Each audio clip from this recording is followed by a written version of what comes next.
자, 그러면 이어서 두 번째 시간 말씀 나눕니다. 자, 다음 단락에서는 이제 14절부터 26장 14절부터 39절까지 쭉 이어지는 그 다음 단락에서는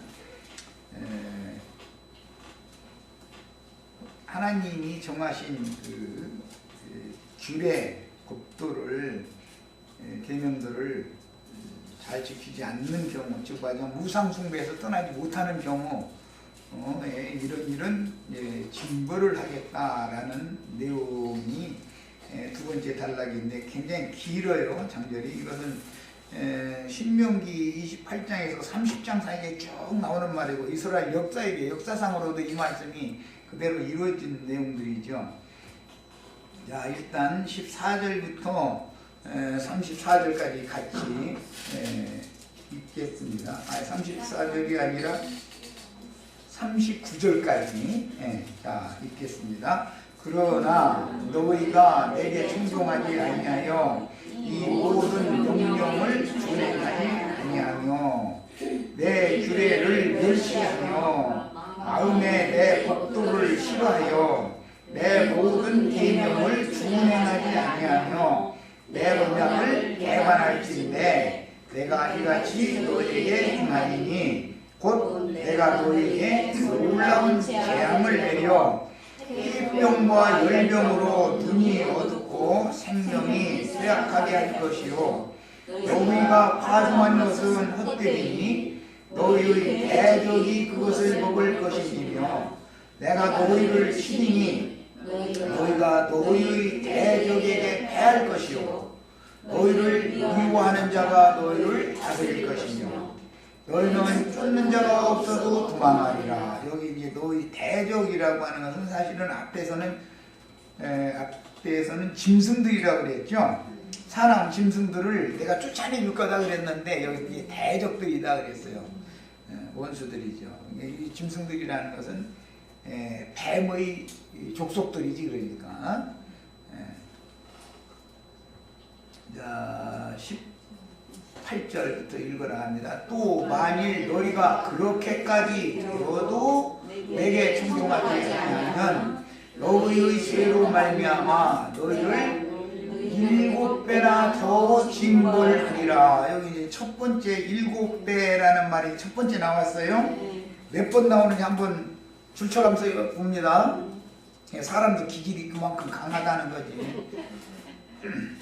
첫 번째 7배 징벌을 아는데 내가 너희의 세력으로 말미암은 교만을 꺾고 알고 보면 사람이 참 기질이 고래심줄이야. 하여튼 이 육성이라고 하는 건 우리 자매님들 얼굴이 부당해도 속에는 남편도 못 당하는 뭐가 다 있죠. 남편이 당해요 못 당해요? 그 집은 남편이 이겨? 아무리 회사 없는 집안도 남편이 아내는 못 이기니까 뭐가 신기해. 난 또 내가 너희의 세력으로 말미암은 교만을 꺾고 너희의 하늘을 풀과 같게 하리니. 교만한 사람들이 하늘은 철이 되는만. 그 다음에 너희의 땀을 놋과 같게 하리니. 하늘이 철이 되고 땅이 놋이 된다라는 말도 참 이게 저주죠. 그 다음에 너희의 수고가 될지라 땅은 산물을 내게 하냐고. 가인의 저주가 여기 이제 그대로 적용이 됐죠. 땅의 나무는 열매를 맺지 아니하리라. 생명나무 열매는 못 맺고 선악을 알게 하는 나무 열매는 자꾸 거름 주니까 더 잘 맺겠지. 이제 반대로. 너희가 나를 거슬러 내게 청종하지 아니할진대 내가 너희의 죄대로 너희에게 7배나 더 재앙을 내릴 것이다. 두 번째 7배 재앙을 또 당하는 거예요. 이제 한 번 7배 재앙 당했으면 손 들여야 되는데 끝까지 가봐야죠. 7배를 몇 번 당해야 돌아오는지 한번 보자고. 7배나 더 재앙을 내릴 것이라 내가 들짐승을 너희 중에 보내리니. 이게 대적들이죠. 우상들이고 사실은 너희 중에 보내리니. 이 들짐승은 뱀이 대표잖아요. 가장 강대한 들짐승 중에서 가장 강대한 건 뱀이라고 그랬어요. 그 남방 짐승을 대표하는 건 이제 애굽의 그 임금 바로를 라합이라고 한다. 라합이라는 말이 용이라는 말이거든. 애굽 왕 바로는 용이다 이래요. 세상의 큰 군주는 다 용상에 앉아 있죠. 용상에. 계시록에 보면은 이 용이 교회에 들어와서 자기 부좌를 딱 세워놓는다는 거잖아요. 그게 이제 우상 숭배자들인 것이죠. 이 큰성 바벨론 음력교회 안에는 전부 사실은 세상신 마귀를 신으로 섬기고 있는 것이죠. 그럼 뻔히 보이잖아. 설교 자체가 그러니까 축복받을지어다 세상에서 뭐 잘되고 막 이랬으니까 자꾸 우상에게 마귀에게 팔아넘기는 짓을 하지. 그 사탄의 사자들이. 7배나 더 지향을 내려 가셔 내가 들짐승을 너희 중에 보내리니 그것들이 너희의 자녀를 움직이고 너희 가축을 멸하며 너희의 수요를 줄이리니 너희의 길들이 황폐하리라. 이런 일을 당하여도 너희가 내게로 돌아오지 아니하고 내게 대항할진대 나 곧 나도 너희에게 대항하여 너희 죄로 말미암아 너희를 7배나 더 치리라. 세 번째, 이제 7배 진치를 이제 세 번째 받는 거예요. 야, 여기까지 가도 손 안 들어오면 대단한 사람이다, 이 사람.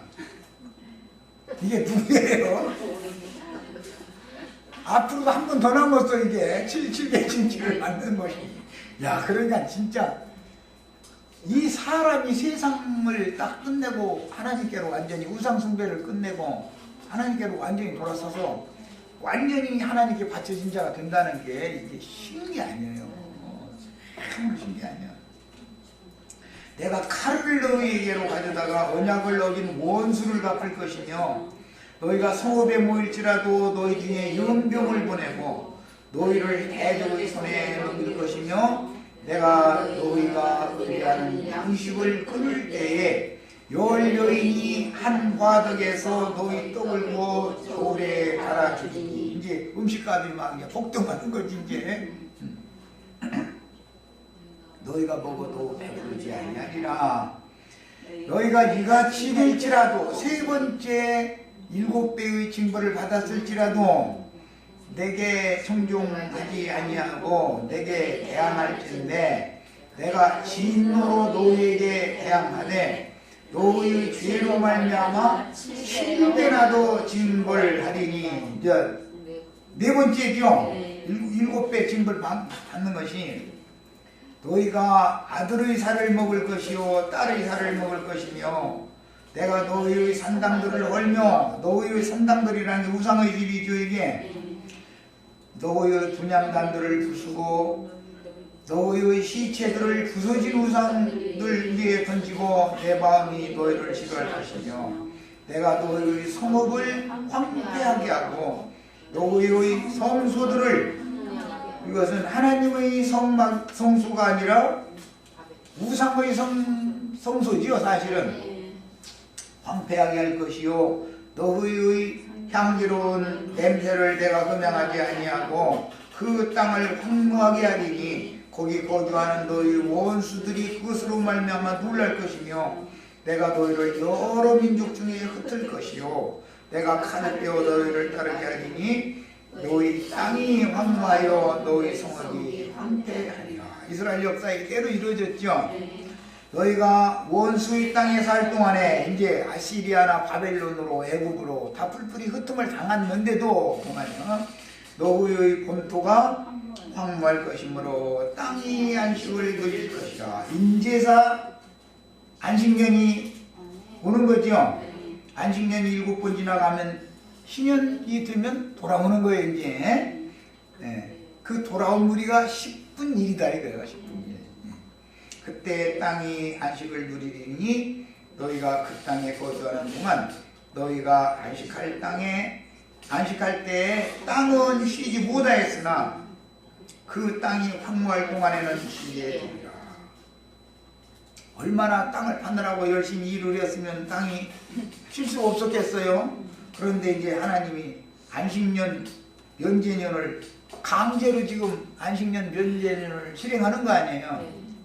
너희 남은 자에게는 그 원수들의 땅에 남은 자 지난번에 우리 말씀 나눴죠. 부자들이 남았다 해서 빈천한 자들이 남았다 했어요. 빈천한 자들이 남았는데도 또 애굽으로 가자는 파가 있고 바벨론 왕에게 그냥 징벌을 순위 받자 하는 파가 있었죠. 그 바벨론 왕에게 순위 징벌을 받는 자는 그 땅을 차지하지만 애굽으로 도움을 구하러 애굽으로 피난 가자한 자들은 다 가서 멸망당해 버렸죠. 야, 그러니까 사람은 어떤 일이 생기면 신앙생활을 하다가도 어떤 일이 생기면 세상신에게 의탁하러 가는 경향이 많다는 거예요. 남은 자들은 부자들이야 이미 사로잡혀갔으니까 그렇고 남은 자들은 다 빈천한 자들인데도 빈천한 자들 가운데에서도 10분의 9는 다 세상으로 또 내려간다는 거예요. 그러니까 기독교계에서 나왔다고 해서 다 이기는 자가 되는 게 아니죠. 그 중에서도 10분의 9는 여전히 세상으로 또 가는 거예요. 그건 참 비밀스러워가지고. 내가 그들의 마음을 약하게 하리니 그들은 바람에 불린 잎사귀 소리에도 놀라 도망하기를 칼을 피하여 도망하듯 할 것이요 쫓는 자가 없어도 떨어질 것이라.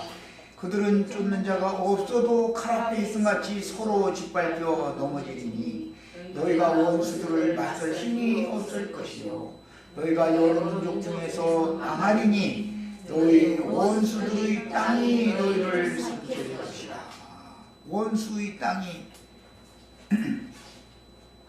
가나안 땅을 오히려 땅이 땅을 삼키는 얘기에 참 이게 너무 비밀스럽고 너희 남은 자가 너희의 원수들의 땅에서 자기의 죄로 말미암아 세잔하며 애굽으로 피난 갔던 남은 자 중에서 애굽으로 피난 가면 이렇게 되죠. 그 조상의 죄로 말미암아 그 조상같이 세잔하리라. 자, 이것이 이제 두 번째 단락입니다. 자료 말씀으로 이제 들어갑니다. 다음 단락 즉 오늘 지금 읽은 두 번째 단락에서는 하나님의 요구를 하나라도 지키지 않는 경우에 받게 될 징계들을 4단계로 7배의 저주를 반복해서 강조했습니다. 이게 7배의 저주가 강조된다라는 것은 사람들이 우상숭배에서 완전히 떠나서 완전히 하나님의 것으로 드려진다는 것이 그렇게 쉬운 문제가 아니다. 구원이라고 하는 것이 기독교식으로 자기네들 예배당에 나오면 다 구원받아 죽으면 천당 가고 그렇게 땅 짓고 헤엄치는 게 아닌 것을 알 수 있죠. 모든 사람의 속에는 다 밖에 무슨 나무를 깎아가지고 무슨 상을 세워놓고 석상을 세워놓고 주상을 세워놓고 이제 무슨 쇠붙이로 주로는 이제 유기 그래서 노시나 불이나 이런 걸 그때 당시는 해서 이제 이 우상을 세워놨는데 그 앞에 가서 절하는 것만이 아니고 더 중요한 것은 그 사람의 마음속에 그것이 있는 것이 더 중요한 것이죠. 밖에 있는 것보다 그 사람 속에 있는 것이 이거 던진다는 게 쉬운 게 아니다라는 거예요. 그 속에 그거 있으니까 밖에다 그걸 해놓고서 가서 절을 하는 거잖아요, 사실은. 자, 그 다음에 마지막 단락은 이제 40절부터 46절까지 이제 마지막 단락인데 여기에서는 징벌 받은 자들 중에 4단계의 7배의 저주를 받은 자들 중에 깨닫고 회개한 자들에게 베푸실 용서와 다시 받아주시는 신현의 영적 시련을 계시했습니다. 자, 이제 마지막 단락도 아주 읽습니다. 자, 40절부터 읽습니다. 그들이 나를 거스른 잘못으로 자기의 죄악과 그들의 조상의 죄악을 자복하고, 다니엘서에 보면 나와 우리 조상들이 이런 범죄를 했습니다 하고 다니엘이 기도해 가면서 이게 그 백성들을 위해서 대표로 기도하는 얘기가 나오잖아요. 또 그들이 내게 대항함으로 나도 그들에게 대항하여 내가 그들의 원수들의 땅으로 끌어갔음을 깨닫고 그 할례받지 아니한 그들의 마음이 낮아져서 그들의 죄악의 형벌을 기쁘게 받으면, 예레미야서에서는 순순히 받으면 이렇게 돼 있죠. 징벌을 순히 받아야 돼. 이제 거기 보면 예레미야 애가 이런데 보면 멍에매기에 익숙하지 못한 망아지가 하나님께 징벌을 받았나이다 하면서 눈물을 흘려가면서 회개한 얘기가 나오죠. 그러니까 그들 중에 몇을 이렇게 받아주신 얘기가 나와요. 이미 예언했던 그대로 이스라엘 역사에 그대로 이제 이게 실현이 된 거라 할 수가 있어요. 그런데 이것은 교회 생활에도 이대로 적용이 또 되니까 이게 우리들에게도 영적 적용이 되는 얘기들이죠. 자, 나도 그들에게 대항하여 내가 그들의 원수들의 땅으로 끌어갔음을 깨닫고 그 할례받지 아니한 그들의 마음이 낮아져서 그들의 죄악의 형벌을 기쁘게 받으면 내가 야곱과 맺은 내 언약과 이삭과 맺은 내 언약을 기억하며 아브라함과 맺은 언약을 기억하고. 그러니까 회복이라고 하는 것은 하나님의 언약에 의한 것이지, 그러니까 우리가 믿는다라는 건 뭘 믿는 거죠? 언약을 믿는 거죠. 우리 인간은 다 이럴 수밖에 없지만 하나님이 아브라함과 이삭과 야곱에게 대대로 이렇게 약조를 해주시지 않았습니까? 하나님께 부탁할 수밖에 없습니다. 이러는 사람들을 위해서는 당신이 맺은 언약을 기억하고 회복시켜준다는 거예요. 그게 사람의 어떠함으로 막 결심이나 뭐 돌을 닦음이나 이런 걸 통해서 구원이 아니죠.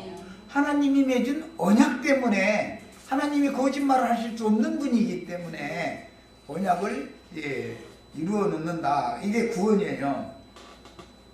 그 다음에 그들을 기억하고 그 땅을 기억하리라. 그들이 내 법도를 싫어하며 내 규례를 멸시하였으므로 그 땅을 떠나서 사람이 없을 때에 그 땅은 황폐하여 안식을 누릴 것이요 그들은 자기 죄악의 형벌을 기쁘게 받으리라. 이것은 예레미야 선지자는 순히 받으라.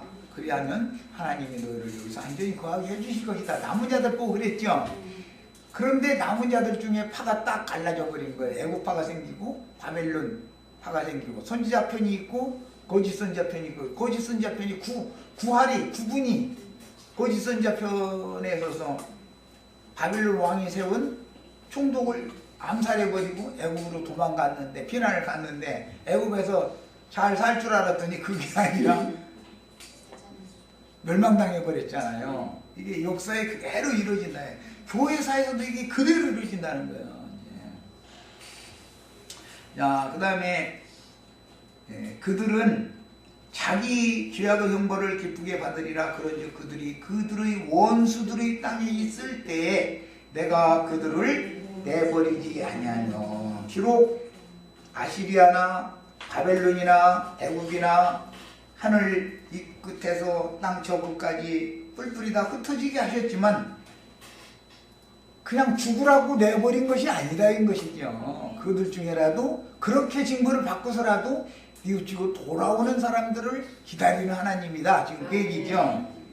그들을 내버리지 아니하며 미워하지 아니하며 아주 멸하지 않고, 그게 멸하기는 멸하는데 아주 멸하지는 않는다게 조금은 놔두겠다 이 말이지. 이 조금 속에 우리 소용기가 꼭 들어가야 되는 거야. 그러니까 예배당 많이 다니는, 많이 모이는 무리 중에 들어가시지 말고 아주 멸하지 않고 남는 자들 중에 들어가는 거예요. 이제 그게 남은 자만 구원인 거예요. 언제나 그들과 맺은 내 언약을 폐하지 아니하리니, 남은 자와 맺은 언약이죠. 이제 나는 여호와 그들의 하나님이 되리라. 내가 그들의 하나님이 되기 위하여, 남은 자들의 하나님이죠. 요 계시록 21장에서는 그들은 내 아들이 되리라 이랬죠. 백성이 되리라가 아니에요. 이제 여기 내가 그들의 하나님이 되기 위하여 민족들이 보는 앞에서 애굽 땅으로부터 그들을 인도하여낸 그들의 조상과의 언약을 그들을 위하여 기억하리라.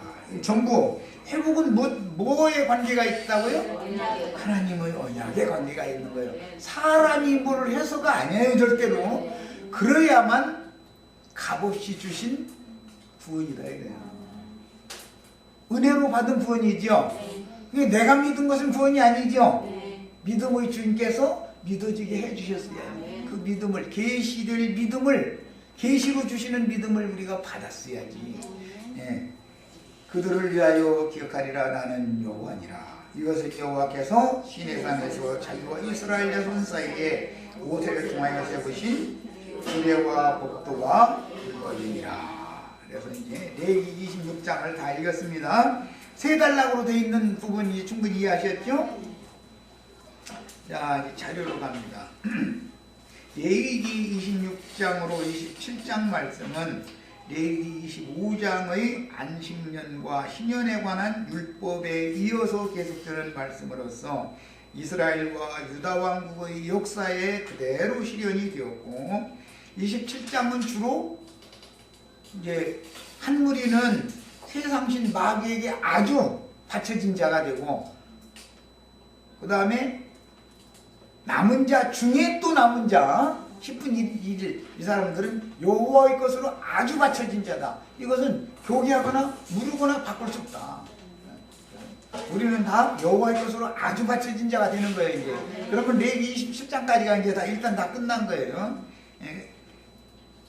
야, 이것은 유다 왕국의 역사에 그대로 실현이 되었고, 레위기 26장 이어는 이스라엘 나라의 역사에 그대로 실현이 되었잖아. 역사상에 되었고, 이스라엘 왕국의 역사는 오늘날 우리의 교회 생활에 대한 거울이 되는 것이다.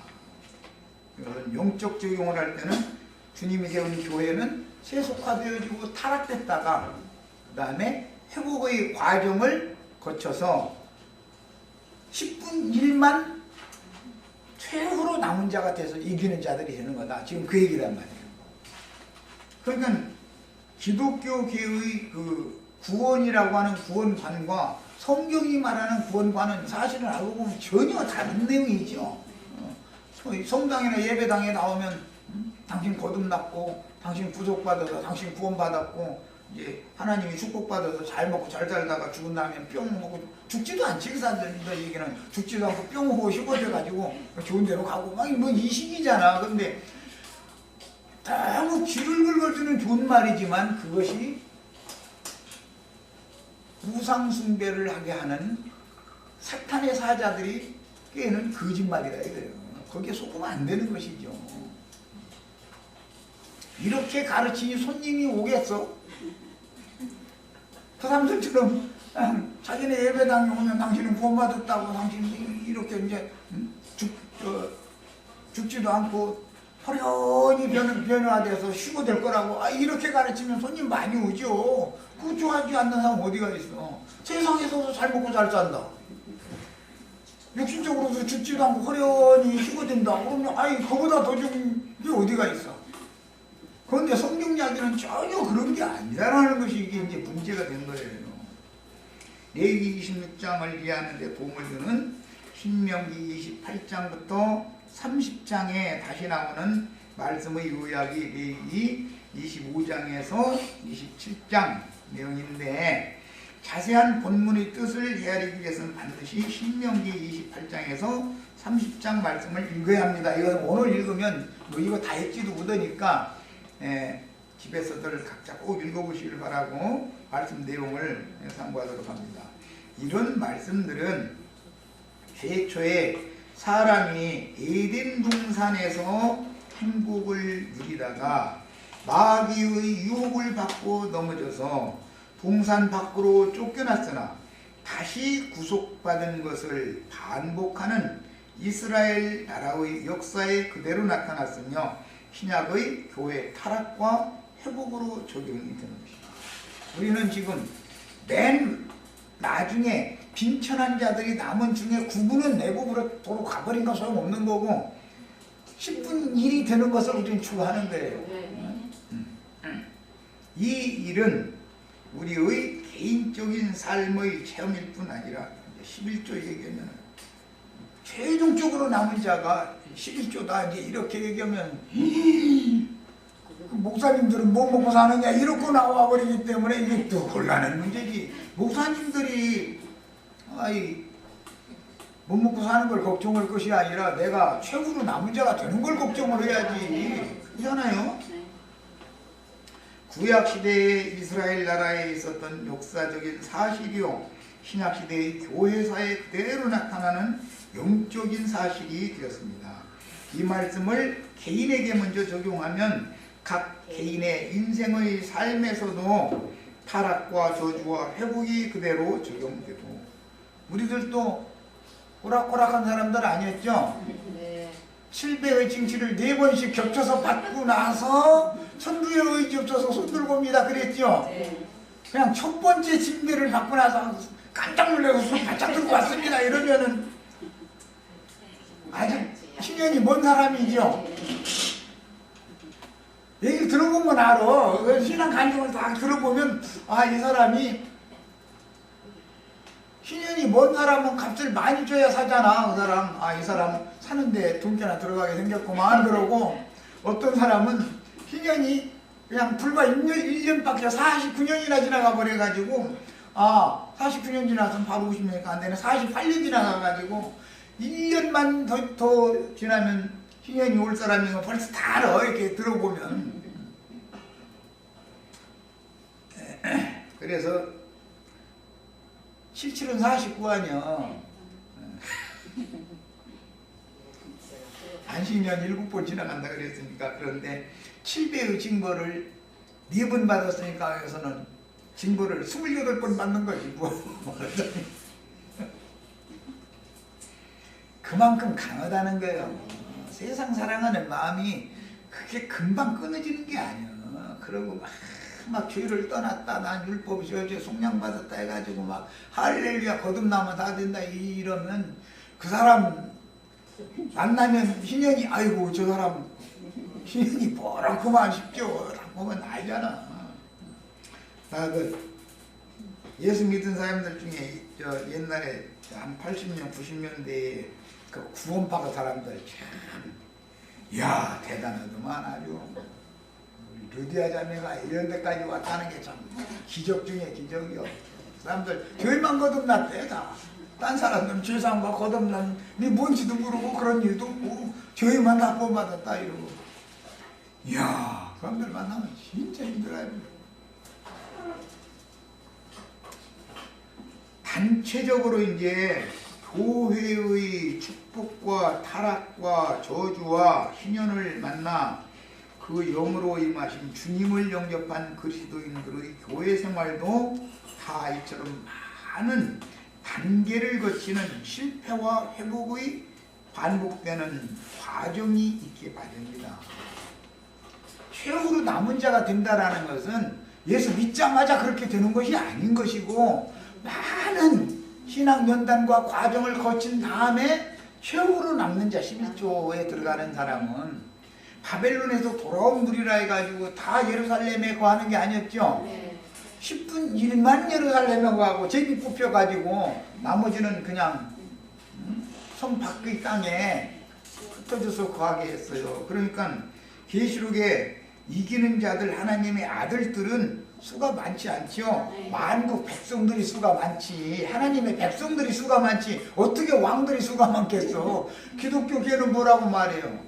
다 왕이다 그러죠. 다 왕 같은 제사장이라고 했잖냐 그래가면서, 아니 글자에는 그렇게 돼 있지, 글자에는 왕 같은 제사장이 되라고 그랬는데 그것은 명분을 받은 것이지 그렇게 실제로 이루어진 상태는 아니잖아. 그래서 징벌을 순히 받으면 그것이 곧 구원을 이루는 산체입니다.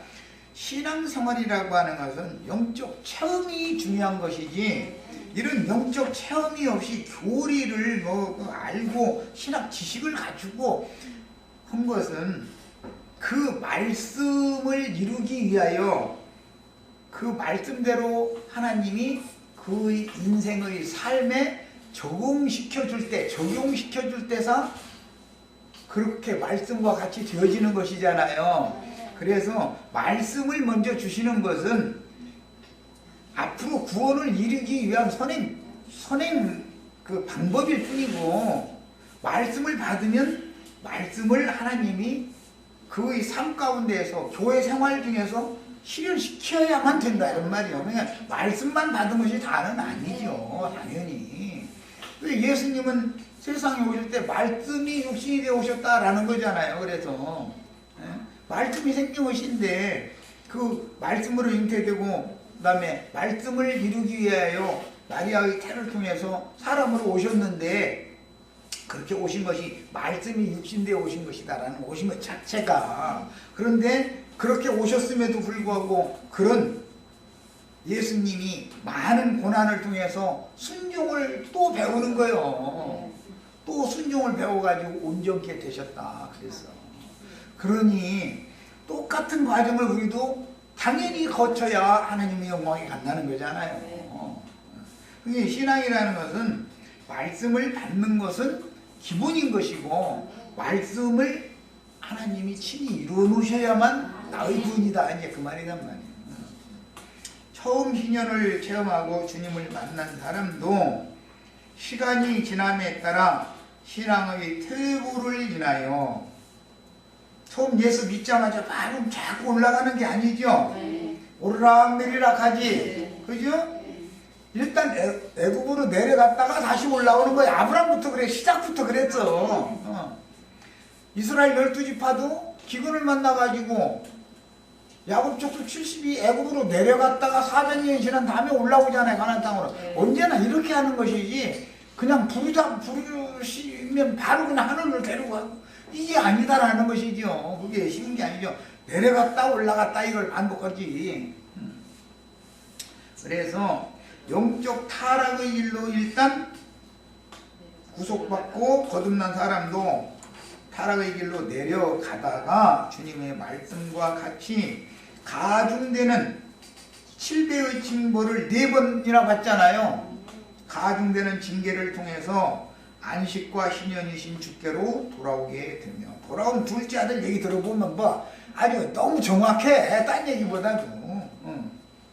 그 신앙이 완전히 회복되는 축복을 받는 사실을 경험할 수 있으므로, 이것은 신앙 말씀에 보면 의의 말씀을 경험을 해야만 장성한 자가 된다 이렇게 돼 있죠. 의의 말씀을 너희가 받았으니까 장성한 자가 됐다 이렇게 돼 있는 게 아니에요. 말씀을 받는 것은 선행 조건이고 의의 말씀이 경험되어져야 되는 거예요. 이제. 그런데 의의 말씀을 경험시키려면 제일 쉬운 게 뭐죠? 먹고 사는 문제가 좀 꿉꿉해봐야죠. 사실은 그게 연단 중에서 제일 쉬운 연단이요. 먹고 사는 문제 가지고 하면은 나중에 오기가 생기잖아. 내가 팔이 없어, 발이 없어. 내가 왜 내 아내와 내 자식들 이렇게 고생을 시켜야 되지? 여가면서 막 일을 나등 물잖아. 사람이면 다 그렇게 하게 돼 있어. 그런데 또 그것도 안 믿는 사람은 포기해버리지 또. 잘 안 되면. 그럼 그게 큰일이죠, 이제. 믿는 사람은 막 일을 안 물지. 내가 누구만 못해서 내가 왜 이렇게 아내와 자식을 이 고생을 시켜야 되는가, 막 이게 막 이가 갈리지. 그래서 이제 막 싸우고 견뎌내고 이기고 이제 이게 되지. 그 연단 과정이거든. 개인적인 체험에도 이게 경험이 필요하고, 신앙 생활에서도 마찬가지다. 이제 이스라엘 신앙 공동체에게 주시는 정보 말씀이지 개인에게만 주는 말씀이 아니니까, 이거는 우리는 이런 말씀을 통해서 하나님께서 하신 말씀은 생명의 말씀이며 진리인 것을 알 수가 있으며, 인생의 삶에서도 하나님의 말씀을 불순종하고서는 행복을 영위할 수가 없고, 교회도 마찬가지로 하나님의 말씀을 불순종할 때는 축복이 변하여 도리어 저주가 된다는 것을 바르게 깨닫고 교회 생활에 말씀을 바르게 적용해야 하겠습니다. 사실은 제일 쉬운 것이 생계 문제로 연단받는 거. 그거는 세상 사람들도 다 당하는 연단이요. 그런데 조금 강도가 셀 뿐이지 세상 사람들이라고 뭐 안 그런 건 아니에요. 자, 그런데 그래도 말을 안 들으면 7배로 징치를 할 때 자녀손들이 병이 걸린다든지 불구자가 태어난다든지 이렇게 하는 징벌을 받을 수도 있죠. 그러면 먹고 사는 것 때문에 고생하는 게 100번 낫죠. 자녀손에게 뭔 문제가 있어. 그런데도 정신을 못 차려. 그러면 본인한테 병을 줘버리죠. 있는 재산 다 뺏어가 버리고 본인한테 병 주잖아요. 그래도 주시니도 여호와시오 가져가시니도 여호와시니 이렇게 나오면 징벌 마지막 네 번째 7배 징벌 더 받아야죠. 그런데 거기까지 가야 또 손들어 사람이 이거 사람 죽어하죠. 그런데 그렇게까지 당하지는 말고 미리 손들면 좋다 이거예요. 회복이 빠르니까. 사람이라는 건 너무 유능하고 말하자면 잘 굴러가는 사람, 내놓으라 할 만한 당세의 의인이고 이런 사람들이 욥기를 보면은 오히려 더 꺾어지기가 쉽지 않다는 걸 알 수 있어요. 그게 뭐 나쁜 쪽으로 가서 뭐 그 사람이 뭐 잘못을 저지르고 그게 아니잖아. 하나님의 의를 사람의 의로 대적하는 거 아무것도 사람이 볼 때는 그게 그렇게까지 징벌받을 죄는 아니잖아. 하나님의 오르심을 자기의 의로 대체하려고 자꾸 하는 것이 그게 욥이잖아. 욥이 뭐 어디 가서 그 사람 하는 소리 들어봐. 자기 부인 외에는 다른 여자 쳐다본 적이 없다고 아주 자신있게 말했어. 나는 그런데 가끔 쳐다봐서 그 구절 읽을 때마다 좀 부끄러워. 그런데 욥은 인간적으로 봐서는 누구 앞에서도 다 자랑할 만한 사람이에요. 그게 신약은 그게 이제 바울이지. 율법의 의로는 나는 흠이 없는 자다. 구약에는 욥이 대표, 신약에는 이제 바울이 대표인데, 그런데 그게 사실은 믿지 아니할 때 복음을 모르기 때문에 몰라서 얹으시다라는 거예요. 몰라서 믿지 아니함을 얹으시다.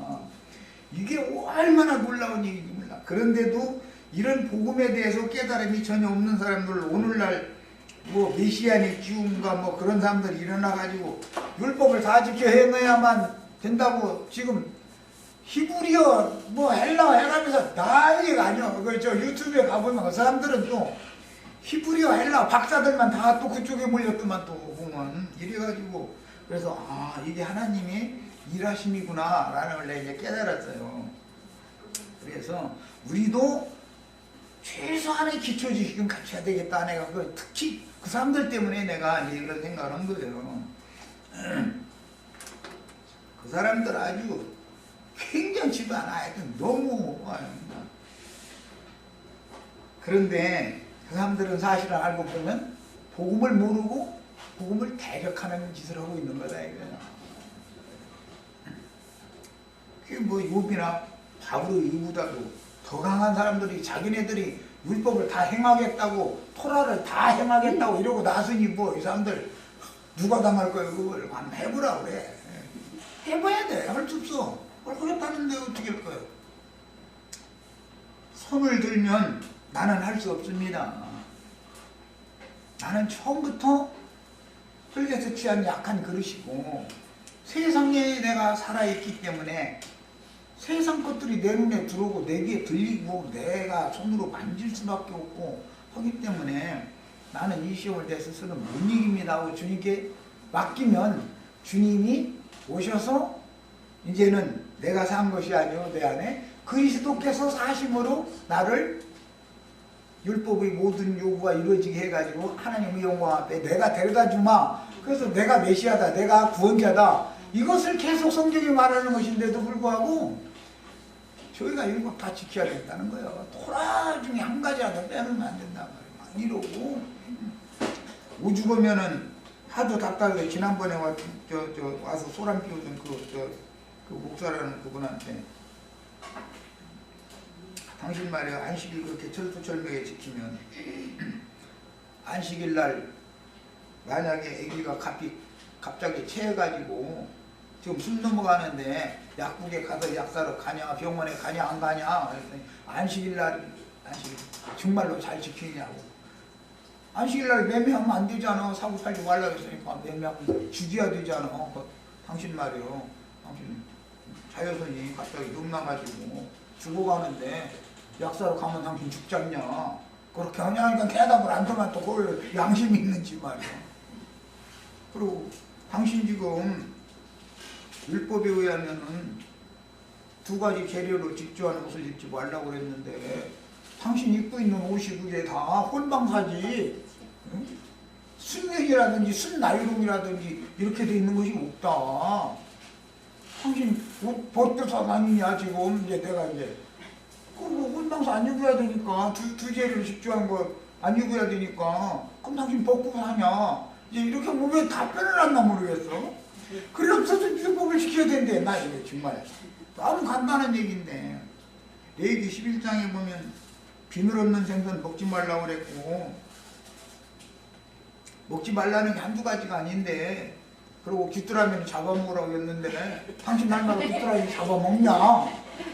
비늘 없는 생선 먹지 말라고 그랬는데 당신 부인이 생선 가게 가서 생선 사다가 뭐 찌개 해주면 안 먹냐 그랬더니 대답을 못해. 그러니까 지킨다고 하는 소리가 전부 위선이다. 이게 위선. 그게 뿐만 아니라 육신적인 저주로 인한 육체적인 고난이 결국은 하나님의 부르심이 되고 주 예수의 은혜를 얻도록 돌이키게 하는 방편이 되며 신앙적으로도 의의 말씀을 경험하는 방편이 되어 그게 징벌이라는 것이 저주가 변하여 복이 될 수도 있고 누구는 복이 변하여 저주로 바칠 수도 있다. 지금 그 말이죠. 응? 결국은 완전한 희년을 맞게 하는 구원이 된다는 것을 깨달을 수가 있습니다. 그러니까 희년은 이쪽 시작의 희년이 있고 완성의 희년이 있다라는 걸 알 수 있다. 그런 말이에요. 자, 이제 하나님의 규례와 계명들을 잘 지켜서 행할 때 이제 구체적인 내용으로 들어가는 거예요. 받을 복의 약속들이 1절에서 13절까지 첫 단락에 쭉 기록이 됐습니다. 자, 거룩한 백성들은 자기를 위한 목상이나 주상이나 석상 등 어떤 우상도 만들지 말아야 하고 그 앞에 가서 경배하지도 말아야 된다 그랬는데 주상, 목상, 주상, 석상. 주상이라는 것은 뭔지 아시죠? 그 주석이라고 그래가지고 뭐 굴이나 신주나 뭐 이제 이런 것 등으로 그것은 철보다도 더 놓기가 쉬운 거기 때문에 그런 것들로 상을 조각해가지고 만들어 세우는 걸 말하는 거예요. 그런데 그런 것들이 세워진 집이 우상의 집이죠. 하나님의 성막과 반대되는 귀신들의 처소잖아요. 거기가 귀신들의 집이잖아요. 자, 그런데 더 중요한 것은 목상, 주상, 석상을 밖에다 세우는 것이 중요한 것이 아니라 이것이 자기 마음의 우상이 세워져 있는 것이 더 해결하기가 어려운 문제다. 이거예요. 내 마음에 이거 있으니까 밖에다 그걸 세워놓고 가서 절을 하는 거잖아요. 사실은 그 마음의 원을 가서 비느라고 그러는 거 아니야. 자, 그러면 그 사람의 예배를, 그 사람의 기도를 누가 듣느냐? 세상신 마귀. 이 세상의 이 신이 그 사람을 종으로 지금 사로잡고 종살이 시키는 거다. 이게 이것이 죄의 종이다. 이게요. 그 사람은 알고 보면 세상에도 종소리할 뿐 아니라 죄에게도 종살이하게 마련이고 그러다 보니까 하나님의 거룩한 율법은 죄의 종, 세상의 종을 심판한다는 것이 하나님의 율법이니까 율법의 저주에서 벗어날 방법이 없는 사람이다라는 반증이다. 그런 말이에요. 자, 시간이 돼서 여기까지 두 번째 시간 마칩니다.